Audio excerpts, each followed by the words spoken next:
ada dari sisi bela dirinya sendiri itu adalah di segi teknik.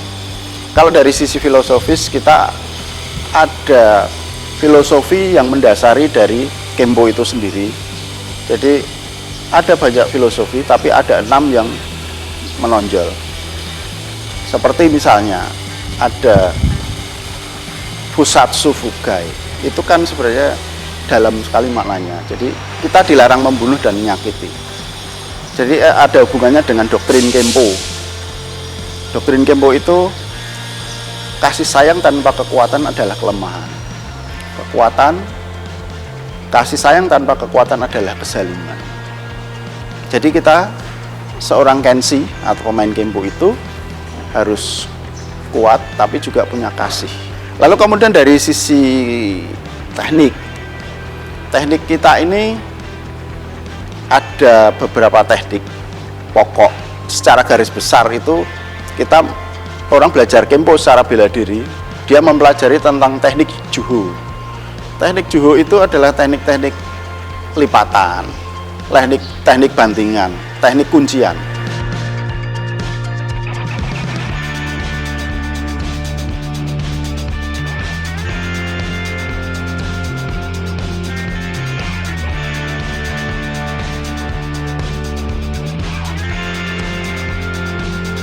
Lalu ada lagi kita mempelajari tentang Seiho.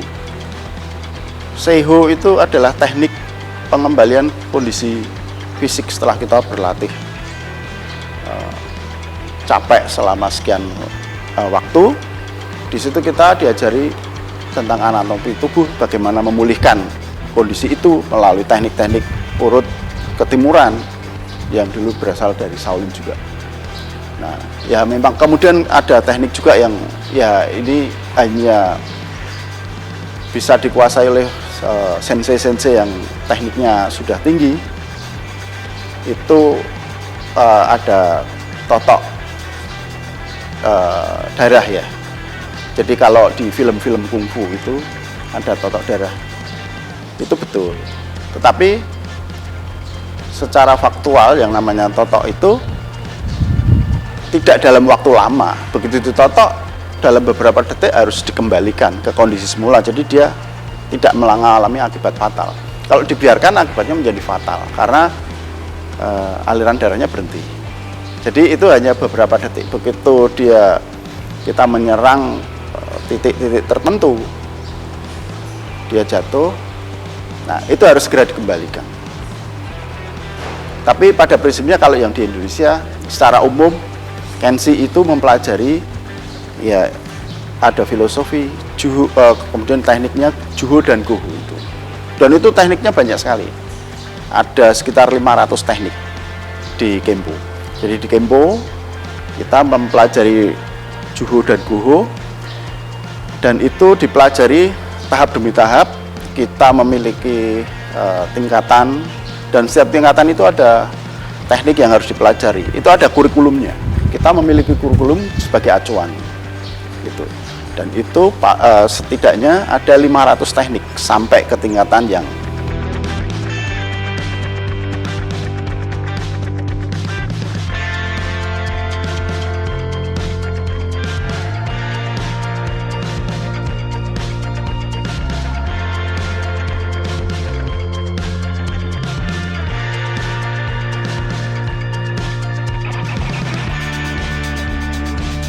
ya memang idealnya seseorang mempelajari Kempo itu diarahkan dari sejak dini. Tetapi kan dalam artian secara fisik dia sudah diperbolehkan untuk berlatih. Jadi usia SD misalnya 7 tahun pas itu bisa mempelajari.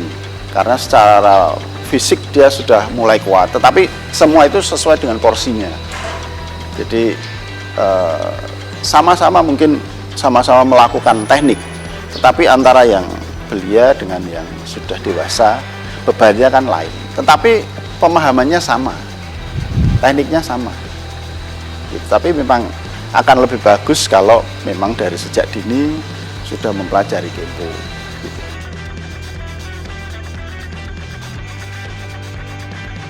Kempo pada prinsipnya adalah bela diri yang mengutamakan sisi alamiah. Jadi siapapun bisa mempelajari. Jadi dari yang anak kecil sampai yang dewasa. Kemudian dari yang berbagai gender ya, dari antara yang pria maupun wanita. Makanya itu bisa dilihat dari teknik-teknik Kempo. Kita tidak hanya mempelajari teknik Goho, tetapi Juho. Juho itu adalah teknik-teknik lipatan. Teknik lipatan itu biasanya memang lebih aplikatif ya, karena lebih aplikatif dalam arti kalau dalam dunia nyata itu memang kita lebih sering diserang secara tidak langsung. Jadi diserang tetapi tidak dengan pukulan atau tendangan, tapi dengan pegangan atau apalah. Itu biasanya wanita diserang dari sisi itu. Nah, itu semua ada tekniknya di Kempo. Itu Kempo bisa menjawab semua tantangan serangan untuk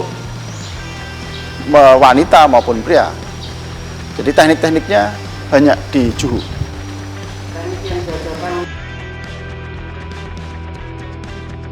Di Kempo itu teknik yang dipelajari itu tidak membedakan wanita dan pria. Yang kemudian di situ sesuai dengan kurikulum. Nah, kemudian pada saat melakukan latihan itu kita ada satu sistem namanya Kumite Sutai. Jadi kita melakukan secara berpasangan. Dengan berpasangan itu kita akan dapat mengetahui gerakan kita itu sudah tepat atau belum, sasarannya sudah tepat atau belum. Kemudian dari situ kan tekniknya akan menjadi efektif atau tidak. Jadi kita punya banyak teknik, banyak cara supaya kita dapat memenangkan satu perkelahian. Ya, tapi asumsinya kalau di Kempo itu kita tidak berkelahi untuk menyerang, tetapi kita hanya bertahan, kita hanya bela diri, karena filosofinya di situ.